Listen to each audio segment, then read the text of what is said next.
السلام عليكم ورحمة الله. بناء على طلب متابعيني عملت لكم النهاردة الكب كيكس. عملته بطريقة سهلة جدا جدا، وبيضة واحدة ونص كوباية زيت عملنا القمر ده كله.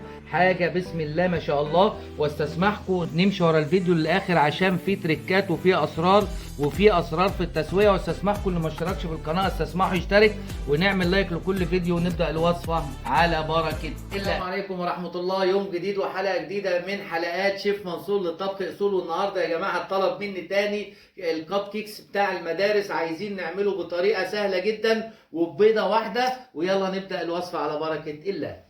والمكونات اللي معانا النهارده ان شاء الله: بيضه، معلقه خل، نص معلقه سكر، 1 كوبايه حليب دافي، 2 كوبايه دقيق، معلقه كبيره بيكنج باودر ممسوحه.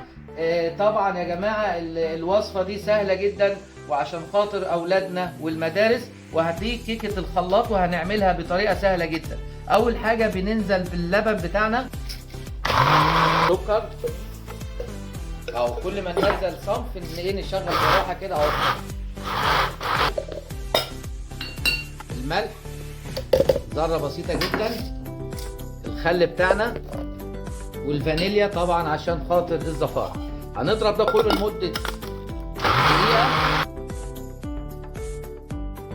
بعد ما ضربنا كل المكونات بتاعتنا اهي، بننزل فيها هنا في اي حاجه عندنا غويطه شويه. بسم الله، ادي السوائل كلها مع بعض. بعد كده هننزل بالدقيق بتاعنا اللي هو دقيق اي نوع دقيق بتاع الحلويات. هننزل بالنشا بتاعتنا برضو عشان البيضان والجمال ده كله. وبعد كده هننزل بالبيكنج باودر معانا، وده طبعا هنضربه بره عشان خاطر ما يكتلش معانا وما يهبطش معانا في قلب الخلاط. بعد كده اخر حاجه بقى بننزل بيها الزيت يا جماعه. بننزل الزيت كده اهو، اخر حاجه الزيت اهو زي ما حضرتك شايفه يا ست الكل. ده كف كيك اهو، حاجه محترمه وحاجه مش مكلفه وعلى قد الايد. وده القوام بتاعه اهو بسم الله ما شاء الله زي ما حضرتك شايفه يا ست الكل اهو. ادي القوام بتاع الكب كيكس بتاعنا.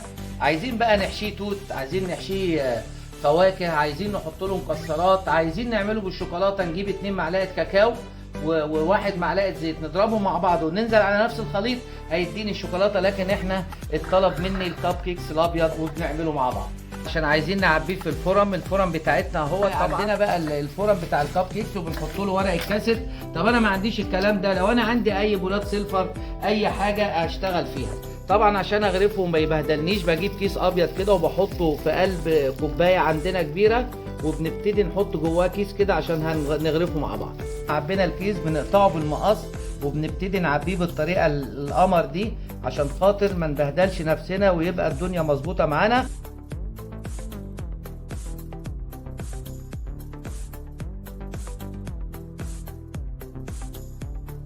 فيدي معايا الكيس اهو، وعمل معايا 12 حبايه كب كيك زي ما حضرتك شايفه اهو.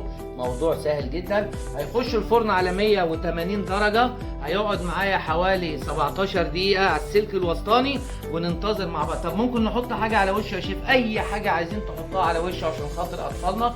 منصور بيحلل حلو، عندي شويه فرماسيل الوان هنحط من فوق كده عشان يعجب اطفالنا ويبقى الموضوع بالنسبه لهم يعني ايه مقبول جدا جدا اهو.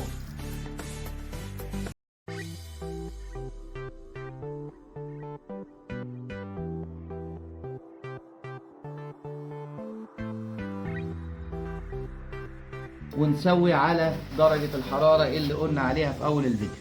وطبعا يا جماعة خرج الكب كيكس من الفرن بالفرماسيل زي ما حضراتكم شايفين. الطريقة ناجحة 100% بسم الله ما شاء الله.